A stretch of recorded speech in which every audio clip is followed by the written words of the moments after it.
नमस्कार. मी सावनी गोडबोले. मी जे पुस्तक वाचणार आहे त्याचं नाव जादुई वास्तव.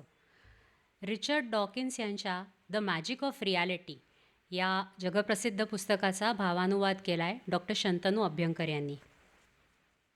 अगदी 10वी-12वीपर्यंत विज्ञान शिकलेला कोणीही माणूस या पुस्तकाचा आनंद घेऊ शकेल, इतकी याची भाषा रंजक आहे.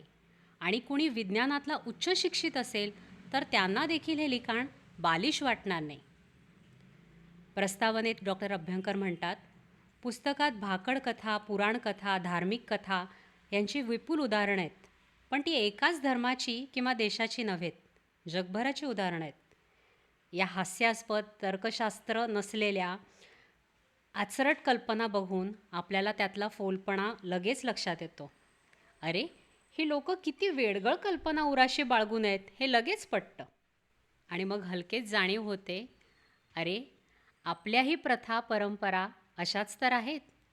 आपल्या कल्पना इतरांच्या लेखी मूर्ख आणि रानटी आहेत. डॉकिन्सचे हे अप्रत्यक्ष आसूड लेकी बोले सुने लागे असे आहेत. माणूस कसा निर्माण झाला या प्रश्नाचा उहापोह करताना ख्रिश्चन धर्मशास्त्रातील, तास्मानियातील, स्कॅन्डिनेव्हियातील उदाहरणं आहेत. कांगारूसारख्या दिसणाऱ्या बिनगुडघ्याच्या प्राण्याला देवानेच शेपूट कापून माणूस कसे बनवले याची कथा आहे. आणि 2 झाडांच्या खोडांमध्ये देवाने प्राण कसे फुंकले, चेहरा वाचा देऊन त्यांना माणूस कसे केले याची कथा आहे. आता खोडापासूनच का, बर्फाचे सुळके किंवा रेतीच्या ढिगापासून का नाही? ह्या प्रश्नाला उत्तर नाही. या कथा कधी रचल्या, कोणी रचल्या, का रचल्या हे सारंच गूढरम्य आहे. कदाचित मूळ कर्त्याने रचतेवेळी त्या कथा काल्पनिक म्हणून रचल्या असतीलही. कदाचित देशोदेशीच्या, प्रदेशोप्रदेशीच्या अनेक सुपीक डोक्यातून निघालेल्या अनेक कथांचं मोडून तोडून जोडून केलेलं मिश्रण म्हणजे या कथा असतील. कदाचित मूळ कर्त्यांनी त्या निव्वळ रंजन म्हणून रचलेल्या कथांवर कालपरत्वे सत्याची झिलई चढली असेल. कथा पौराणिक असो की फेसबुकीय, ऐतिहासिक असो की व्हॉट्सॲपिक, गोष्टी रंगतदार असतात. रंगवून तिखट मीठ लावून सांगायला मज्जा येतेच येते. पण कधीतरी आपण विचार केला पाहिजे, साक्षात निर्मितीचं रहस्य भेदण्याचा दावा करणाऱ्या या साऱ्या कथा खऱ्या असतील का? चला तर मग, पहिला माणूस कसा तयार झाला इथूनच सुरुवात करूया. त्याचं खरं खुरं वैज्ञानिक उत्तर पाहूया.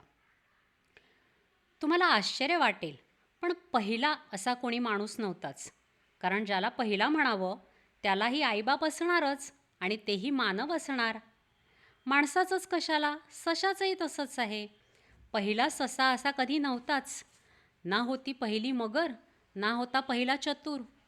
जन्मलेला प्रत्येक जीव आपापल्या आईबाबांच्या जातीच्या स्पिशीजचा होता. आईबाबांसारखाच होता म्हणजे आजी आजोबांसारखा असणारच, म्हणजे पणजी पणजोबांसारखा असणार. असं मागे मागे मागे अखंडपणे चालूच. अखंडपणे नाही. मग इथे परिस्थिती जरा नीट समजावून घ्यायला हवी. एक प्रयोग करूया. पण हा प्रयोग म्हणजे निव्वळ कल्पनेचा खेळ, बोलाचाच भात आणि बोलाचीच कढी. प्रत्यक्षात हे शक्य नाही, कारण मनातल्या मनात आपण मागे मागे आपल्या जन्माच्याही आधी खूप काळ मागे जाणार आहोत. या कल्पनेच्या खेळातून खूप काही शिकणार आहोत. खालील सूचनांबरहुकूम कल्पना लढवायला सुरुवात करूया. चला, तुमचा एक फोटो घ्या. त्याच्यावर तुमच्या वडिलांचा एक फोटो ठेवा. त्यावर तुमच्या आजोबांचा, त्यावर पणजोबा, मग खापर पणजोबा. तुम्ही काही खापर पणजोबांना भेटला नसाल, मीही नाही भेटलो. पण यातले कोणी शेतीत असतील, कोणी मास्तर, कुणी काही. प्रत्यक्षात पाहिले जरी नसतील तरी जुन्या वेशातले, पिवळे पडलेले त्यांचे फोटो तुम्ही मनात आणू शकता. एकावर एक रचत चला फोटो. खापर पणजोबांचे फोटो. फोटोग्राफीच्या शोधाआधीच्या मंडळींचेही फोटो आता रचायला लागा. सोपं आहे ते, सगळा कल्पनेचाच तर खेळ. असे किती खापर पणजोबा पकडायचे? साधारण 185 कोटी. साधारण 185 कोटी हा काय साधारण आकडा आहे? 185 कोटी फोटोंची चळत कल्पना करणंही अवघड आहे. किती उंच होईल हा मनोरा? जर पोस्टकार्डच्या जाडीचा फोटो धरला तर 185 कोटी फोटो म्हणजे 67 किलोमीटर उंच. न्यूयॉर्कच्या 180 गगनचुंबी इमारती एकावर एक ठेवल्या आहेत जणू. हे फारच उंच झालं. चढणार कसं? जाऊ दे, उगाच तो मनोरा पडायचा बिडायचा. तेव्हा आपण त्याला आडवा ठेवूया. एका टोकाला तुमच्याजवळ तुमचा फोटो आहे आणि 67 किलोमीटर दूर तुमच्या 185 कोटी पिढ्यांपूर्वीच्या आजोबांचा. ते तुमच्याकडे तिथून किती कौतुकाने पाहतायत. ते कसे दिसतायत? म्हातारे, मिचमिच्या डोळ्यांचे, पापण्यांचेही केस पांढरे झालेले, का व्याघ्रांबर नेसून एखाद्या गुहेबाहेर हवा खात उभेत? विसरा राव, ते नेमके कसे दिसायचे ते नाही सांगता येणार, पण जीवाश्म असं सांगतात की तुमचे 185 कोटीवे आजोबा हे मासा होते, मासा. आणि आजी होती मासीण, म्हणजे मासोळी हो. ती तशी असणारच की. त्याशिवाय का त्यांना पिल्लं झाली आणि त्याशिवाय का आज तुम्ही इथे आहात?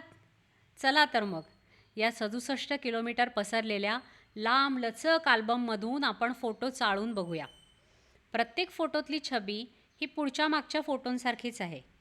निदान पालक आणि त्यांचे बालक यात असायचं तेवढं साम्य नक्कीच आहे. आसपासचे वंशज आणि पूर्वज एकाच जातीचे आहेत, पण तरीही एका टोकाला तुम्ही म्हणजे मानव अवतार आहे आणि दुसऱ्या टोकाशी मत्स्यावतार. माणसापासून माशापर्यंत मध्ये आहेत बरेच रोचक रसिले पूर्वज. यात काही कप्पी आहेत, काही वानर आहेत, काही चिचुंद्रे आहेत वगैरे वगैरे. जवळजवळचे सगळे फोटो एकमेकांसारखे, पण अंतर वाढलं की फरक वाढलाच. उलटं चालत गेलं की आपण सावकाशपणे पण निश्चित मत्स्यमुक्कामी पोचतो. असं कसं काय हो? सोपं तर आहे. थेंबे थेंबे तळ साचे. थेंबे थेंबे तळे साचे. बारीक बारीक बदल बराच काळ होत राहिले की मुळातलं रूप पार बदलतं. छोट्याचे मोठे झालात तुम्ही, वेगळेच दिसायला लागलात. लहानपणचं तुमचं रूप, आत्ताचं तुमचं रूप आणि उतारवयातलं रूप बरंच भिन्न असणार. पण काल रात्रीचे तुम्ही आणि आज सकाळचे तुम्ही हे दिसायला सारखेच की दिसणार? बाळ, बालक, किशोर, तरुण, प्रौढ, वृद्ध यातल्या कुठल्याच टप्प्यावर आदल्या दिवशीची अवस्था एकाएकी संपून आपण मोठे होत नाही. आज रोजी बाल्यावस्था संपून किशोरावस्था प्राप्त झाली असा काही दिवस सांगता येणार नाही. तसंच काल रात्रीच मध्यम वय सरून वृद्धत्व प्राप्त झालं अशी काळरात्र नसते. तसंच आपल्या काल्पनिक प्रयोगातल्या अल्बमचंही आहे. 185 कोटी पिढ्यांमध्ये छोटे छोटे नकळतचे बदल होत होत आपण माशापाशी पोचतो आणि तिथून सुरुवात केली. हळूहळू, अगदी हळूहळू मत्स्यरूप बदलत बदलत मानवरूप प्राप्त होतं. माशाला मासा होतो, त्याला मासा होतो, त्याला पहिल्या माशापेक्षा थोडा भिन्न मासा होतो आणि 185 कोटी पिढ्यांनंतर वंशज म्हणून पहिल्या माशाला तुम्ही लाभता. सावकाश म्हणजे किती सावकाश होतात हे बदल? 1000 वर्ष म्हणजे काहीच नाही. 10,000 वर्ष हाही काळ कमीच आहे. एवढ्यात फार तर 400 पिढ्या मागे जाऊ आपण. यातही वरवरचे किरकोळ फरक वगळता काही दिव्य फरक दिसणार नाही. कोणीच 100% आईच्या किंवा बापाच्या वळणावर जात नाही. इतक्यात बदलाची चाहूलही लागणार नाही. 10,000 वर्षात बदलाची दिशा लक्षातही येणार नाही. केसांच्या जटा आणि फेंदारलेल्या मिशा वगळता 10,000 वर्षांपूर्वीचे आजोबा दिसायला तुमच्यासारखेच असतील. आजही 4 लोकात जगात जितपत फरक आहे तितपतच हा फरक असेल. 1,00,000 वर्षांपूर्वीचे आजोबा, आपले 4,000वे आजोबा, ते कसे असतील? आता मात्र थोडा फरक असेल. यांच्या भुवयांना बऱ्यापैकी उभार असेल. तिथलं हाड जाड असेल. पाहणारी नजर मात्र हवी.